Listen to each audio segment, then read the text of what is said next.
តាសូត្រសិនទៅតារាបណាគេមិនចេះគ្រប់គ្រងខ្លួនឯងកុំឲ្យគេប្រើអាវុធខ្លាំងខ្លាទៀតអ្នកណាខ្វល់ទៅយកទៅវិញទៅអូយខ្ញុំរៀនជាថារួចអស់ហើយចេះទៅបង្កើតវិស័យបាត់ហើយមែនទេពីថ្ងៃនេះទៅឯងត្រូវអង្គុយសមាធិជាមួយលោកគ្រូរៀនពីការស្ងប់ផ្លូវចិត្តថាម៉េចក្រែងឲ្យខ្ញុំរៀនដើម្បីបង្កើតមានមិនអញ្ចឹងហ៎ខ្ញុំហាត់យ៉ាងចេះស្ទាត់ហើយហេតុអីមិនឲ្យខ្ញុំចេះទៅក្រៅពុកមិនអនុញ្ញាតកុំសង្ឃឹមថាបានចេះទៅក្រៅខ្ញុំមានដៃមានជើងអ្នកណារៀបរៀងខ្ញុំអុយជួយរបស់ខ្ញុំណាចា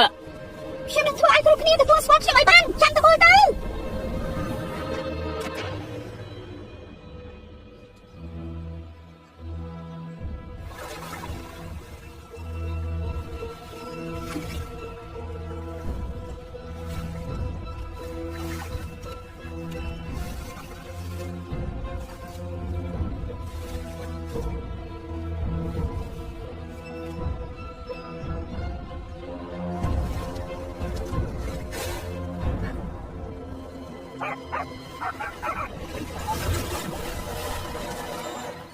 ស៊ីគឺសមុទ្រឡើងធុញទៅហើយឥឡូវនេះបានឆ្កែស៊ីម្ដងខ្លាចមួយដល់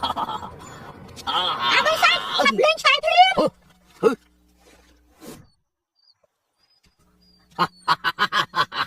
អាខ្វែងខូចមកប្រយ័ត្នទេមិនអត់ជាងខ្ញុំអត់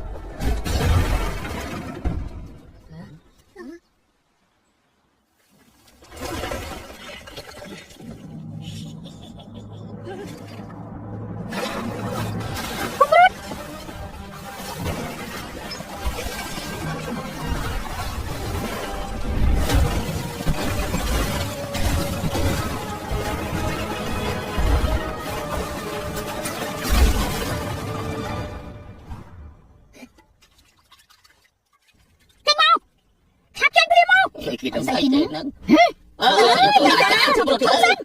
មើលខ្ញុំឲ្យច្បាស់ទៅចេញមកចេញព្រាមមកមិនចេញមែនទេកម្លាំងនៃភ្លើងសន្ធោសន្ធៅអូយពីក៏ឲ្យភ្លើងឆេះហើយភ្លើងឆេះហើយពីក៏ហើយភ្លើងឆេះ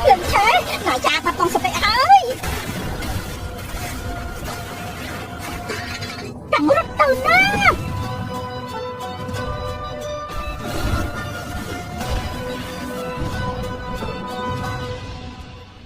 បងស្រីទទួលហេ